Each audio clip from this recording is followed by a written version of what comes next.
মাসুক ভাই আমার হচ্ছে ভগ্নিপতি। আমার বোন মারা যায় কিছু বছর আগে। তো খালাম্মা যখনই আমার সাথে দেখা হইতো, উনি আমাদেরকে অনেক স্নেহ করতেন। এবং লাস্ট কিছুদিন আগে, 1 মাসও হয় নাই, আমি এখানে নির্বাচনী ক্যাম্পেইন করতে আসছি এবং ওনাদের বাড়িতেই আমি প্রথমে এসে খালাম্মাকে নিয়ে হচ্ছে পাশের বাড়িতে উঠান বৈঠক হয়। ওই দিনও ওনার যে স্নেহ, ওনার যে আন্তরিকতা, সেটা আগের মতোই ছিল। তো আমি গতকাল, আমার অনেকগুলা কাজ ছিল, কিন্তু আমাকে যখন গতকালই খবরটা শুনে মনে হয়েছে যে নিজের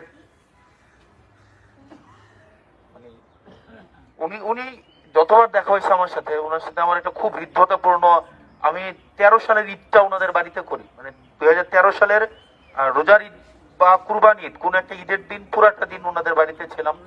রোজার ঈদটা মানে পুরাটা দিন ওনাদের বাড়িতে ছিলাম। তো ওনাদের সাথে একটা হৃদ্যতাপূর্ণ একটা সম্পর্ক আছে।